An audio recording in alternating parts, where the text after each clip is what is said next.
बीच Ukraine के शहरों में रूस के सैनिक चुन चुनकर हमले कर रहे हैं और कई शहर खंडहर तक बन चुके हैं और इन सभी के बावजूद यूक्रेन ने हार नहीं मानी है।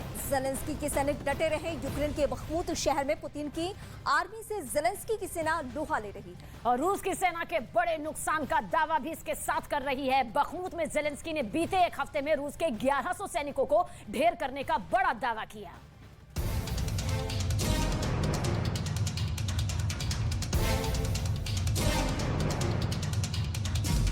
जंग में रूस को बड़े नुकसान का दावा।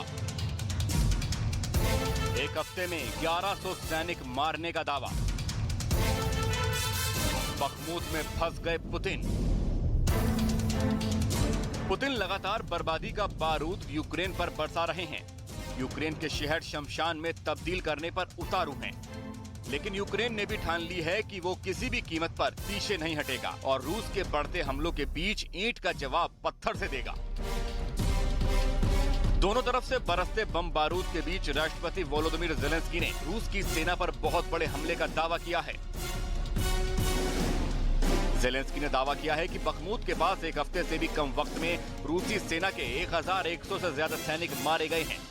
Це поранення, які несумісні для них з продовженням боїв. Плюс знищено десятки одиниць ворожої техніки. Плюс спалені російські склади боєприпасів. Більше 10. Світла пам'ять і усім, хто віддав своє життя за Україну. Усім, кого ми згадуємо, коли говоримо «Слава Україні». Сьогодні я присвоїв звання Герой України. राष्ट्रपति जेलेंस्की ने बखमूत में जारी जंग में 1500 से ज्यादा रूस के सैनिकों के घायल होने का दावा भी किया है। जेलेंस्की ने कहा है कि 1500 से ज्यादा सैनिक गंभीर रूप से घायल हैं, जो दोबारा जंग के मैदान में कभी नहीं उतर पाएंगे। जेलेंस्की ने रूस के हथियारों के डिपो जलाने का दावा किया है और उनके कई बड़े हथियार नष्ट करने का भी दावा किया है। पुतिन की सेना ने यूक्रेन के बखमूत शहर में हाल के दिनों में हमले तेज कर दिए हैं ताकि इस शहर पर कब्जा कर कीव की ओर कूच किया जा सके। बखमूत की जंग में जेलेंस्की को सिर्फ जमीन ही नहीं गंवानी पड़ी है, बल्कि अपने हजारों सैनिकों की भी बलि चढ़ानी पड़ी।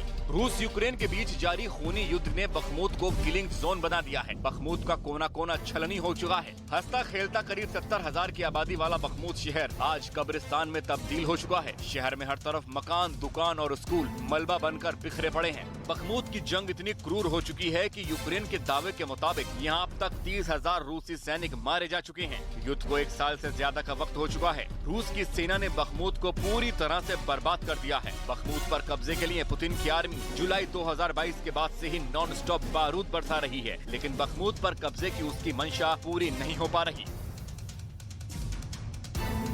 पुतिन जेलेंस्की को मात देने के लिए हर पैतरा आजमा रहे हैं, लेकिन जीत से पुतिन की दूरी लगातार बनी हुई है और उस पर अब जेलेंस्की का रूस की सेना को नुकसान पहुंचाने का दावा जंग के मैदान की बदलती हवाओं की तरफ इशारा तो नहीं है। कहीं यूक्रेन की आड़ में युद्ध के मैदान में लड़ रहे नेटो देश रूस के लिए खतरे की घंटी तो नहीं।